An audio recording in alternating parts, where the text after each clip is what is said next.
पर जी जब हम भगवान की पूजा करते हैं तो हमें ये लगता है कि हमें ये मिल जाए, हमें वो मिल जाए, हमारी ये इच्छाएं पूरी हो जाएं। तो हमारी हमारी ये सोच सही है क्या? मतलब हम इसे पूरा सही भी नहीं कह सकते और गलत भी नहीं कह सकते। गलत इसलिए नहीं कह सकते कि भगवान सबके पिता हैं और स्वामी हैं, और हमको जो जरूरत है तो अपने पिता और स्वामी से ही कहेंगे। सही इसलिए नहीं कह सकते कि ऐसे महान पुरुष, महान परमात्मा को रिझा करके हम बहुत घटिया चीजें मांग रहे हैं, नाशवान चीजें मांग रहे हैं। ये सब परिवर्तनशील चीजें हैं। जैसे किसी सम्राट को प्रसन्न कर लें और कहें साहब 1 वर्ष के लिए भैंस का चारा दे दीजिए और हमारा भोजन दे दीजिए, तो बहुत घाटे में हो गए ना।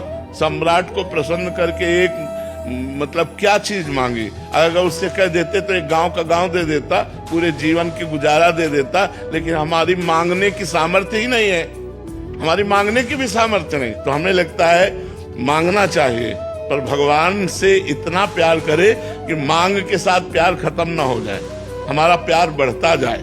हमारा वो दे ना दे, हमारा प्यार बढ़ता जाए। भगवान का मिलना सत्य है, उनसे जो वस्तु मिलती है वो सब असत्य है। क्योंकि मकान मिलना, रुपया मिलना, पैसा मिलना है 4 दिन का जीवन है। जब जीवन ही खत्म हो गया तो सब किस काम में आएंगे?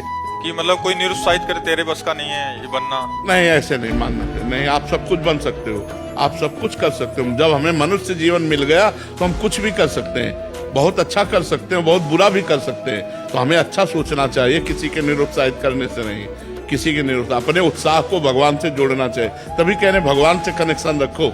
भगवान से अगर हमारा संबंध है तो लोगों के निरुत्साहित करने से नहीं होता। जब आप हमारी अवस्था में तो 20-21 में, तो आपकी मानसिक स्थिति क्या थी अपने लक्ष्य को लेकर? भगवान की प्राप्ति, केवल भगवान की प्राप्ति, केवल भगवान। हम तो 13 वर्ष की अवस्था से घर से निकले। हम हमारे जब गुरु आश्रम में रेख हल्की हल्की आ रही थी मुझ की, अब तो देखो पक गए। जैसे कई बार निराशा आई कि मतलब ऐसी परिस्थिति, इतना कष्ट सह रहा हूं फिर भी कुछ अंदर अनुभव में नहीं आ रहा है, बड़े उदास हुए, खिन्न। तो कोई न कोई संत आ गए और ऐसा उपदेश किए कि एकदम मन में फिर उत्साह हुआ, फिर आगे बढ़े, फिर आगे बढ़े। तो हम परमात्मा के हैं, इसकी पहचान बाप का लक्षण बेटे से मिलना चाहिए। तो हमारे जो प्रभु हैं वो अविनाशी हैं और हमारा स्वरूप अविनाशी है ना। अगर थोड़ा भी ज्ञान है तो इतना तो पता है कि हमारा स्वरूप अविनाशी है, ये रूप विनाशी है। दूसरी बात, हमारे अंदर एक चाह रहती है इस प्रमाण में कि हमारा स्वरूप अविनाशी है, मैं कभी मरूं ना। अमर होने की चाह होती है ना, क्योंकि मेरा पिता अमर है, मेरा पिता अमर है, परमात्मा अमर है ना। दूसरी बात, परमात्मा सुख समुद्र है। हम सब सुख चाहते हैं कि नहीं? और ऐसा सुख चाहते हैं जिसमें दुख किंचन मात्र न हो। ऐसा सुख चाहते हैं ना सब, हमें दुख किंचन मात्र न हो और सुख ही सुख मिले। क्यों? हमारा पिता सुख सिंधु है। तीसरी बात, प्रेम, परमात्मा प्रेम रूप है। हम सबके अंदर एक प्यास रहती है, कोई मुझे प्यार करे, केवल मुझे प्यार करे, अपने स्वार्थ के लिए नहीं, मुझे प्यार करे। ऐसा यहाँ कहीं नहीं है, वो केवल परमात्मा से ही प्राप्त होता है, क्योंकि परमात्मा ही प्रेम स्वरूप है। कई ऐसे लक्षण हैं, जैसे हम नंबर 1 होना चाहते हैं जिस डिपार्टमेंट में, क्योंकि हम नंबर 1 के हैं। उसका नंबर कोई भी महात्मा उठाएगा तो ऐसे कहेगा ना, परमात्मा वो नंबर 1 है ना, वो नंबर 1 है। तो हम है ना उसके बच्चे। हम अविनाशी, मरना नहीं चाहते, हम सुख सिंधु, हम सुख चाहते हैं, हम अमर होना चाहते हैं, हम नंबर 1 बनना चाहते हैं। ये सब हमारे पिता के लक्षण हैं। बाप के लक्षण बेटे में आते हैं ना। हमारे पिता परमात्मा है, उनके हम बच्चे हैं, उनके हम अंश हैं, इसलिए हमारी ये चाहते हैं। आपकी कृपा से हम आपके बताए मार्ग पर चलने का प्रयास करते हैं, फिर गिर जाता है चिंतन। फिर खड़े हो जाओ, फिर चलो। एक बार 11 कदम चले, अब 12 कदम चलो। फिर गिर गए तो अब 13 कदम बढ़ाओ, फिर गिर गए तो 14 कदम बढ़ाओ। हमारा कदम एक बढ़ना चाहिए, हम पीछे नहीं मुड़ना चाहिए। इस मार्ग में चलने वाला वही विजयी होता है जो हर बार गिरने पर कदम आगे ही बढ़ावे, पीछे नहीं। जैसे सूरवीर योद्धा होता है, जब घाव होता है तो और वो शत्रु की तरफ लड़ने के लिए जोश में हो जाता है। ऐसे यदि हम गिरे तो हमें और जोश हो जाना चाहिए और हम भगवान की तरफ और भागें। फिर गिरे तो फिर भगवान की तरफ भागें, तो एक दिन भगवान हमारे को इतना मजबूत कर देंगे कि हम गिरेंगे नहीं। हमें लगता है कि कोई ऐसा साधन मिल जाए जिससे तुरंत झट से हमारे दुख दूर हो जाएं। अवश्यमेव भोक्तव्यम कृतम कर्म शुभाशुभम। अपने कर्म को, जीव को भोगना होगा। ये जब भगवान कह रहे हैं तो और की हम बात कैसे माने? प्रारब्ध भोग नहीं कटता, खुली बात है। हाँ, हम ऐसी एक कला जानते हैं जो ऐसे दुखों में भी आप सह सकते हैं। वो कला है भगवान का नाम, वो खुली बात कहते हैं। खूब नाम जप करो और भगवान में चित्त जोड़ो, तो चित्त भगवान से जब जुड़ा होता है तो आनंद होता है। शरीर दुख में है, भारी समस्या है, लेकिन मन आनंद में है। यही बात है। सा वही मन कृष्ण पदारविंदयो, मन भगवान कृष्ण के चरणों में लगा है तो आनंद है, राधा जी के चरणों में लगा है तो आनंद है। अगर मन संसार में रहेगा तो कष्ट ही भोगना पड़ेगा, कोई ऐसा नहीं।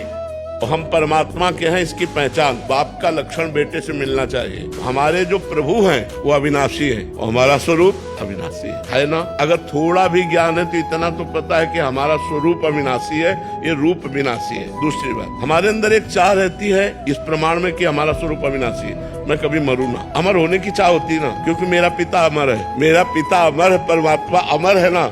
दूसरी बात, परमात्मा सुख समुद्र है। हम सब सुख चाहते हैं कि नहीं? और ऐसा सुख चाहते हैं जिसमें दुख किंचन मात्र न हो। ऐसा सुख चाहते हैं ना सब, हमें दुख किंचन मात्र न हो और सुख ही सुख मिले। क्यों? हमारा पिता सुख सिंधु है। तीसरी बात, प्रेम, परमात्मा प्रेम रूप है। हम सबके अंदर एक प्यास रहती है, कोई मुझे प्यार करे, केवल मुझे प्यार करे, अपने स्वार्थ के लिए नहीं, मुझे प्यार करे। ऐसा यहाँ कहीं नहीं है, वो केवल परमात्मा से ही प्राप्त होता है, क्योंकि परमात्मा ही प्रेम स्वरूप है। कई ऐसे लक्षण हैं, जैसे हम नंबर 1 होना चाहते हैं जिस डिपार्टमेंट में, क्योंकि हम नंबर 1 के हैं उसका नंबर कोई भी महात्मा उठाएगा तो ऐसे कहेगा ना, परमात्मा वो नंबर 1 है ना, वो नंबर 1 है तो हम है ना उसके बच्चे। हम अविनाशी, मरना नहीं चाहते, हम सुख सिंधु, हम सुख चाहते हैं, हम अमर होना चाहते हैं, हम नंबर 1 बनना चाहते हैं। ये सब हमारे पिता के लक्षण हैं। बाप के लक्षण बेटे में आते ना, हमारे पिता परमात्मा है, उनके हम बच्चे हैं, उनके हम अंश हैं, इसलिए हमारी ये चाहते हैं।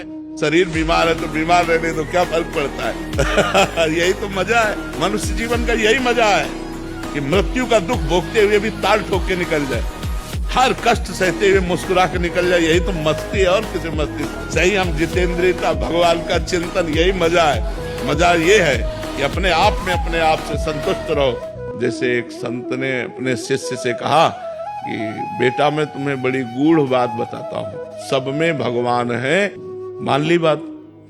अब एक दिन एक पागल हाथी आ रहा था, महावत उसको अंकुश में बार बार कर रहा था, कंट्रोल में नहीं था। दूर से देखा, बोले बाबा जी भाग, हाथी पागल है। तो उनका सब में भगवान है।